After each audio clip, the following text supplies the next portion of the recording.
ఏమో మా ఆయన కూడా సర్ప్రైజ్ ఇవ్వడం నేర్చుకుంటున్నాడు. అయ్యో నిజంగా మా ఆయన దగ్గర నుంచి అస్సలు ఎక్స్పెక్ట్ చేయాల, సడన్ గా అట్లా వచ్చి సర్ప్రైజ్ ఇచ్చిండు. వ్యాలంటైన్స్ డే కి డెకోర్ చేసా, గ్రీటింగ్స్ చేసా, మరి గిఫ్ట్ ఇవ్వాలి కదా, గిఫ్ట్ కూడా ఇచ్చేసా అనమాట. ఇద్దరు ఒకరికొకరు ఇచ్చి పుచ్చుకుంటున్నాం. మా ఆయన ఇచ్చే గిఫ్ట్ చూసి అదే సర్ప్రైజ్ అనుకోకండి, బికాస్ ఆ గిఫ్ట్ గురించి నాకు ముందే తెలుసు. ఫ్యూ డేస్ బ్యాక్ నేను చాలా ఫీల్ అయ్యా అనమాట, అసలు స్టోరేజ్ సరిపోవట్లేదు బావా అని. మా ఆయన ఇంకెమ్మటే చెప్పిండు అనమాట, నేను ఇది డ్రైవ్ ఆర్డర్ పెట్టా, వ్యాలంటైన్స్ డే గిఫ్ట్ అదే అని అన్నాడు.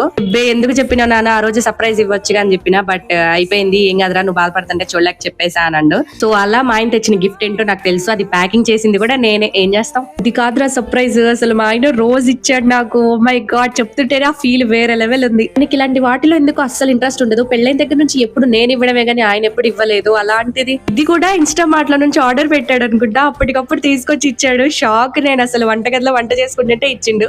మీకు ఇప్పుడు ఇక్కడ చూపిస్తున్నా. ఆయనకేమో నేను వాచ్ ఇచ్చా, ఇది సెకండ్ టైం నేను వాచ్ ఇవ్వడం. మా ఫస్ట్ యానివర్సరీకి ఇచ్చా, మళ్ళీ ఇప్పుడు ఇచ్చా. ఆయనకి ఎందుకు స్పిన్నర్ వాచ్ బాగా నచ్చిందంట, లాస్ట్ టైం ఎప్పుడో అడిగాడు, అందుకే ఇదే ఆర్డర్ పెట్టా. ఇందులో నాకు నెంబర్లు కూడా అర్థం కావట్లేదు, బట్ మా ఆయనకు మాత్రం చాలా బాగా నచ్చేసింది అసలు. మీరేమి ఇచ్చారో కామెంట్ చేసేయండి.